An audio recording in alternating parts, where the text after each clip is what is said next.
Today on Rappler, 4 American witnesses in the Laude case left the Philippines. The public wants Binay to face the Senate. And Indonesian President Joko Widodo takes office. Hello, I'm Maria Ressa. Welcome to Rappler, your social news network. Should Vice President Jejomar Binay appear before the Senate Blue Ribbon Subcommittee hearing? A social weather stations or SWS survey says 79% of Filipinos agree that Binay should face the Senate to explain his view of the string of corruption exposés against him. Only 10% disagree, while 11% are undecided. The survey polled 1,200 respondents from September 26th to 29th, a month after the Senate probe was launched in August and about a week after Binay delivered a 21-minute televised speech to defend himself. Binay's camp says it's not swayed by the survey. Binay's spokesman, Cavite Governor John Vic Remulla, says it will be futile for the Vice President to attend the hearings. He adds, quote, "There are other venues where the Vice President can address the baseless allegations and lies." Citing information from the U.S. Embassy, the Philippine Department of Foreign Affairs, or DFA, says 4 American witnesses in the murder of Jennifer Laude have left the Philippines. DFA spokesman Charles Jose says the 4 witnesses have already satisfied the legal requirements. He adds the U.S. assures the department the witnesses will be available for the trial.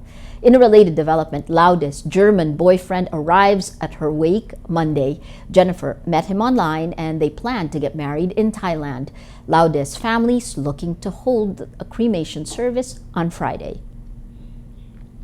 Police in Bulacan take a man into custody who took at least 13 people hostage inside a bus at the North Luzon Expressway. Authorities identified the suspect as 35-year-old Laura Sanchez from Agoncillo town in Batangas. Radio reports say a police SWAT team was able to enter the bus around 8:40 a.m. and arrested the hostage taker. The Philippine military says it discovered 2 abandoned Abu Sayyaf camps in Patikul, Sulu, Sunday. Military spokesperson Lieutenant Colonel Harold Cabunok said one was found in Barangay Buhanginan, where the German hostages were likely hidden. The other camp, which can house about 100 people, was found in Cabuntakas village. Cabunok said war materials found in the camps could help the military identify the location of the Abu Sayyaf and their remaining hostages. The Abu Sayyaf released kidnapped German Stefan Victor Okonek, 71, and Enrique Dieton, 55, Friday night. It's official. Joko Widodo, or Jokowi, is now Indonesia's president. Sworn in Monday, Jokowi is the first leader without deep roots in the Suharto dictatorship, an outsider, not a member of its political elite or its military. Analysts say the euphoria is likely to be short-lived as Jokowi faces a number of challenges in leading the world's 4th most populous country. Among those problems are an opposition parliament, rampant corruption, and fears of growing support for terrorist group ISIS or the Islamic State of Iraq and Syria. In his inauguration speech, Jokowi calls for a united, collective effort.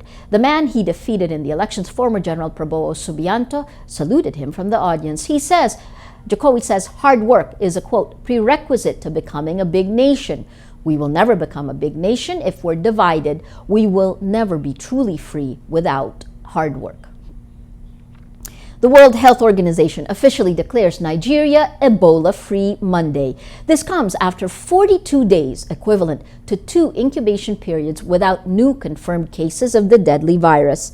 Nigeria's WHO country representative Rui Gamavas says Ebola is gone for now, calling it a spectacular success story. Let's now look at Rappler's Wrap for today, a list of the 10 most important events around the world you shouldn't miss. At number 4, people found guilty of internet trawling in Britain could be jailed for up to 2 years under present government proposals. The proposals come after a number of high-profile cases of abuse on Twitter. Justice Secretary Chris Grayling says the move marks the government's determination, in his words, to take a stand against a baying cyber mob. And at number 5, gay activists lashed out Sunday at the Catholic Church's failure at a major synod to open its doors to gay people.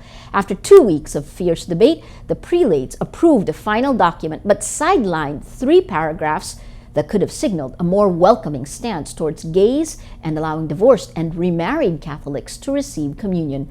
The disappointed activists hoped the liberal-leaning Pope would be able to bring groundbreaking change at the Conference of Bishops. For the full top 10, visit Rappler.com's The Wrap.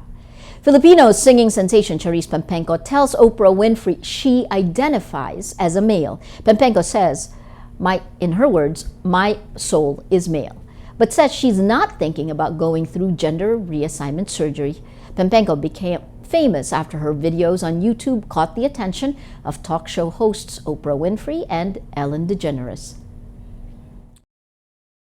Filipino boxers take center stage Sunday, but not for the usual reasons. People's champ Manny Pacquiao made his Philippine Basketball Association debut as a player coach when the PBA opened its 40th season. Pacquiao's team, the Kia Sorrentos, won the first game of the season against the Blackwater Elite.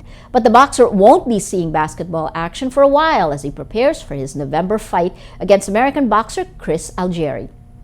Nonito Donaire Jr. suffers the first knockout loss of his career when he went down in the 6th round against undefeated Jamaican boxer Nicholas Walters. Every story on Rappler has a mood meter which gives you 8 emotions to choose from.